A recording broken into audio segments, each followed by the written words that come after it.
한국 증시에서 역사적인 기록이 동시에 터졌습니다. 삼성전자가 장중 20만 원을 돌파했고 SK하이닉스는 장중 100만 원을 넘기며 황제주에 등극했습니다. 20만 전자, 100만 닉스. 두 종목이 같은 날 사상 최고가를 갈아치운 겁니다. 그런데 이 뉴스만 놀라운 게 아닙니다. 바로 같은 시기에 미국에 상장된 한국 대표 ETF인 EWY에 10년 만에 최대 규모의 자금이 밀려 들어왔습니다. 그리고 이틀 뒤인 2월 26일 새벽 NVIDIA가 4분기 실적을 발표합니다. 이 세 가지 뉴스가 따로 논다고 보시면 안 됩니다. 하나의 큰 흐름 안에서 연결되어 있습니다. 이 영상이 도움되신다면 좋아요와 구독으로 응원 부탁드립니다. 자, 오늘은 이 흐름을 팩트 기반으로 쪼개서 KODX 반도체, 타이저 AI 반도체 핵심 공정, EWY 중 지금 시점에 뭘 사야 하는지까지 정리해 드리겠습니다. 첫 번째 팩트부터 짚겠습니다. 오늘 시장에서 무슨 일이 벌어졌는지 정확히 보겠습니다. 2월 24일 오후 삼성전자가 전일 대비 3.5% 넘게 오르면서 장중 20만 원을 터치했습니다. 사상 처음입니다. 7거래일 연속 상승이고 장중 고가 기준 20만 원 정확히 찍었습니다. 현재 거래 가격은 19만 9천 원대입니다. 올해 들어서만 주가 상승률이 엄청납니다. SK하이닉스는 더 강했습니다. 오전부터 5% 넘게 급등하면서 장중 100만 원을 돌파했습니다. 시가총액 712조 원. 주당 가격이 100만 원 이상인 이른바 황제주 반열에 올라선 겁니다. 참고로 SK하이닉스는 지난 1년간 주가가 330% 넘게 올랐습니다.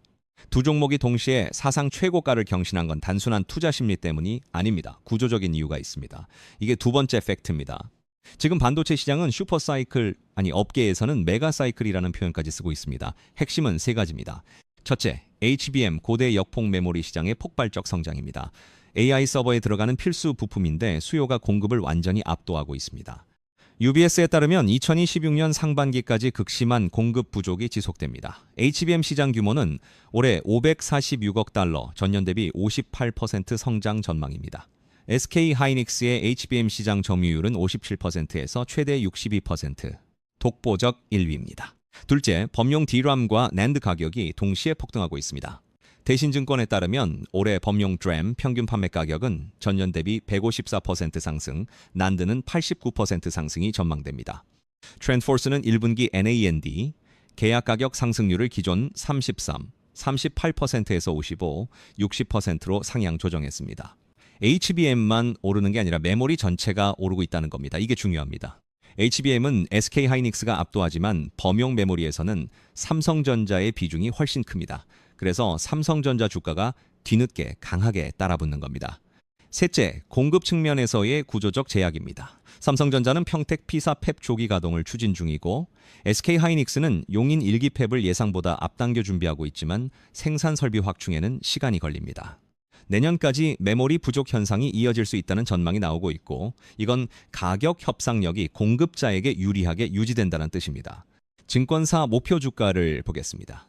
SK증권은 오늘 삼성전자 목표 주가를 30만 원으로 올렸습니다. NH투자증권은 25만 원, 대신증권은 27만 원을 제시했습니다. 올해 삼성전자 영업이익 전망은 NH 기준 204조 원, 전년 대비 366% 급증입니다. 모건스탠리는 삼성전자 24.5조 원, SK하이닉스 17.9조 원의 영업이익을 전망하고 있습니다.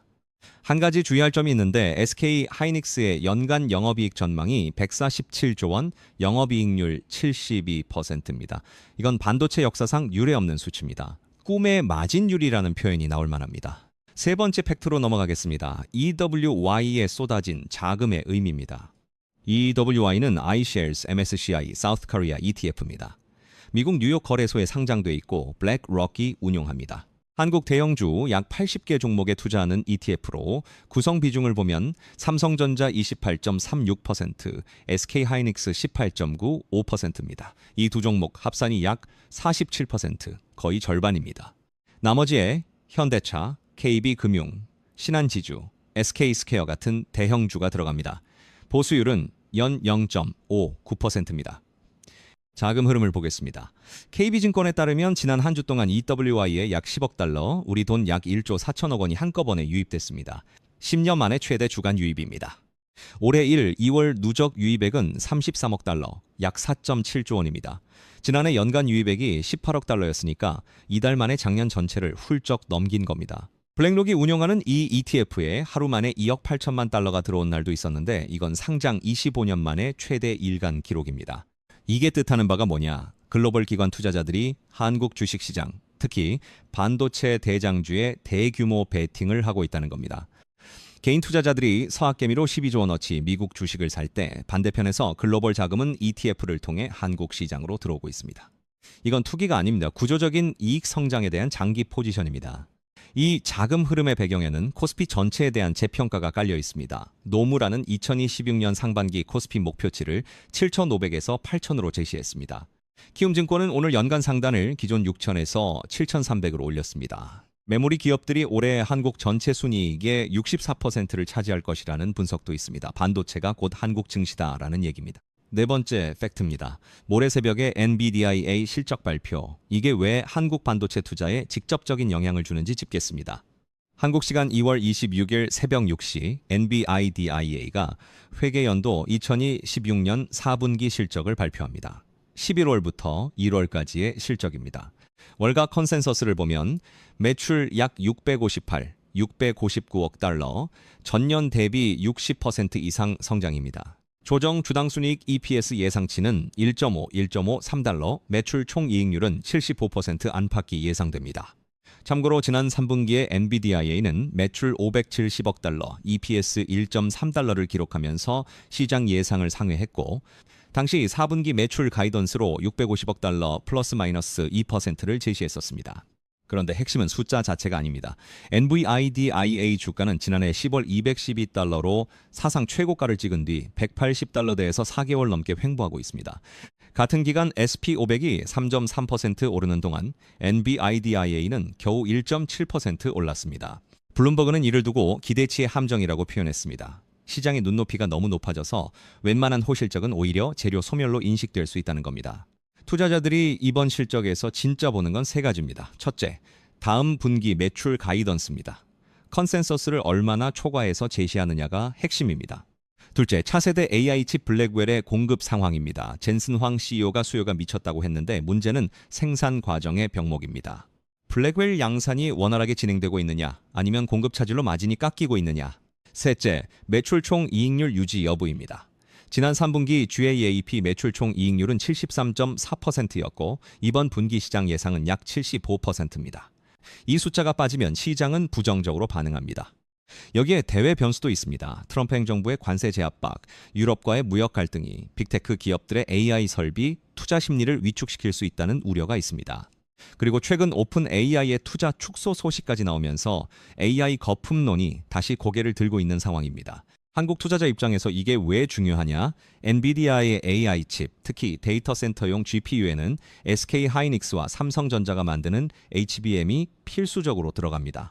NVIDIA의 매출이 잘 나온다는 건 그 칩에 탑재되는 HBM 수요가 강력하다는 뜻이고 이건 곧 삼성전자와 SK 하이닉스의 실적으로 직결됩니다.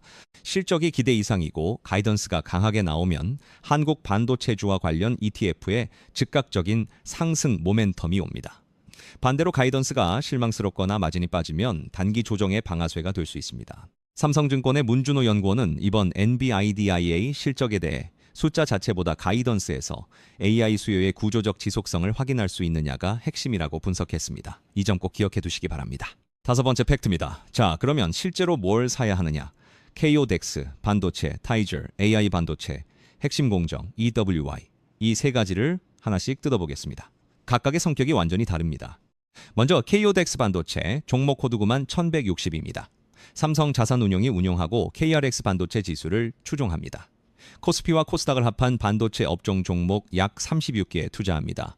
구성 비중을 보면 SK 하이닉스 28.1, 3%, 삼성전자 23.68%로 두 종목 합산이 약 50%입니다. 여기에 한미 반도체 7.72%, 리노공업 4.29% 같은 중소형 장비주와 소재주도 포함됩니다. 순자산은 3조 3천억 원을 돌파했고 지난해 말 대비 95.6% 증가했습니다. 연초 이후 수익률은 약 44%, 6개월 수익률은 139.5%입니다. 총보수는 연 0.45%입니다. 이 ETF의 핵심 특징은 범용성입니다.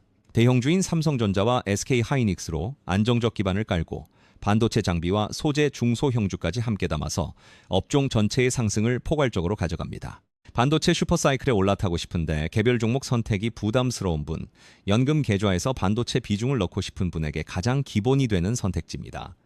두 번째, 타이거 AI 반도체 핵심 공정, 종목 코드 47만 1760입니다. 미래 에셋 자산 운용이 운용하고 아이슬렉트 AI 반도체 핵심 공정 지수를 추종합니다. 이 ETF는 성격이 확 다릅니다. 삼성전자나 SK 하이닉스 같은 대형주 비중보다 AI 반도체 성능의 핵심인 후공정, 그러니까 HBM 적층 기술, 테스트 장비, 패키징 장비 관련 국내 강소 기업에 집중합니다. 국내 AI 반도체 중소형주에 특화된 ETF입니다. 한경머니 매거진에서는 이 ETF를 올해 필수 보유 18선에 포함시키면서 AI 반도체의 미세화 공정이 핵심 투자 포인트라고 분석했습니다. 대형주가 아니라 그 대형주의 실적을 만들어주는 밸류체인 공정 장비와 소재 기업에 집중 베팅하는 구조입니다. 장점은 분명합니다. 반도체 슈퍼사이클에서 수혜 강도가 가장 센 중소형 공정주들을 한 바구니에 담을 수 있습니다. 대형주 ETF보다 탄력이 클 수 있습니다. 하지만 단점도 분명합니다. 종목 집중도가 높고 중소형주 비중이 크기 때문에 변동성이 큽니다. 시장이 조정받으면 낙폭도 클 수 있습니다. 공격적인 성향의 투자자에게 적합한 선택입니다. 세 번째, EWY입니다. 이건 앞서 자세히 설명드렸지만 투자 관점에서 다시 한번 정리하겠습니다. EWY는 MSCI 코리아 지수를 추종합니다. 한국 대형주 약 80개 종목에 투자하는데 반도체뿐 아니라 현대차, KB금융, 신한지주 같은 금융주, 자동차주까지 포함됩니다. 삼성전자와 SK하이닉스 합산 비중이 약 47%이니까 반도체 비중은 상당히 높지만 나머지 53%가 비반도체 업종으로 분산돼 있습니다. 보수율은 연영 0.59%로 국내 ETF보다는 높습니다. 그리고 미국 달러로 거래되기 때문에 환율 변수가 있습니다. 원화가 강세로 가면 달러 기준 수익률이 올라가고 원화가 약세로 가면 환차손이 발생할 수 있습니다. EWI의 핵심 매력은 지금 이 시점에서 가장 선명합니다. 글로벌 기관 자금이 실제로 매수하는 상품이 바로 이겁니다. 33억 달러가 올해 들어와 있다는 건 이 ETF를 통해 한국 시장 전체에 대한 재평가 베팅이 이뤄지고 있다는 뜻입니다. 기업 지배구조, 개혁 기대, 코리아 디스카운트, 해소 기대까지 겹쳐 있습니다. 한국 시장 전체의 상승 흐름에 올라타면서 반도체 비중도 자연스럽게 47% 가져가고 싶은 분에게 맞는 선택지입니다. 자, 세 가지를 한 번에 비교 정리하겠습니다. 반도체에 집중 투자하면서 대형주와 중소형주를 고루 담고 싶다면 KODX 반도체가 기본 중에 기본입니다. 가장 범용적이고 순자산도 크고 유동성도 좋습니다. HBM 후공정, 패키징, 테스트 장비 같은 핵심 밸류체인에 집중 베팅하고 싶다면 티저 AI 반도체 핵심 공정이 공격적 선택지입니다. 다만 변동성을 감수해야 합니다. 한국 시장 전체에 대한 구조적 재평가에 올라타면서 반도체 비중도 자연스럽게 가져가고 싶다면 EWY가 가장 분산된 선택지입니다. 글로벌 기관들이 실제로 사는 상품이라는 점에서 자금 흐름의 수혜를 직접 받습니다. 여기서 한 가지 더 짚겠습니다. 이 세 ETF를 꼭 하나만 골라야 하는 건 아닙니다. 예를 들어 포트폴리오의 기본축을 KODX 반도체로 깔고 공격적 비중을 타이거 AI 반도체 핵심 공정으로 가져가는 조합도 가능합니다. 아니면 EWY로 한국 시장 전체에 대한 노출을 확보하면서 반도체 추가 베팅은 KODX 반도체로 얻는 방법도 있습니다. 중요한 건 본인의 투자 성향과 감당할 수 있는 변동성 수준에 맞추는 겁니다. 여섯 번째 팩트입니다. 리스크 체크를 반드시 해야 합니다. 지금 시장이 좋다고 한쪽 방향만 보면 위험합니다. 오늘 조선일보 보도에 따르면 코스피 6천 턱 밑에서 하락 베팅 규모가 149조 원으로 역대급입니다. 변동성을 나타내는 공포지수도 높아져 있습니다. 코스피가 6천을 눈앞에 두고 있지만 시장 한편에서는 대규모 해지 포지션이 쌓이고 있다는 뜻입니다. NVIDIA 실적 발표도 양날의 검입니다. 좋게 나와도 시장 기대를 압도하지 못하면 재료 소멸로 주가가 빠질 수 있습니다. 이 경우 한국 반도체주에도 단기 조정 압력이 옵니다. 트럼프 행정부의 관세 제압박, AI 거품론, 블랙웰 생산 병목 가능성 이런 변수들이 동시에 존재합니다. 그리고 반도체 가격 급등의 이면도 봐야 합니다. 올해 DRAM과 NAND 가격이 폭등하고 있지만 삼성전자와 SK하이닉스 모두 대규모 증설을 추진하고 있습니다. 전문가들 사이에서는 2027년 이후 공급 과잉 리스크를 경계하는 목소리도 나옵니다. 메모리 288조 원 규모의 투자가 몰리고 있는데 이게 2027년에 치명적 부메랑이 될 수 있다는 분석도 있습니다.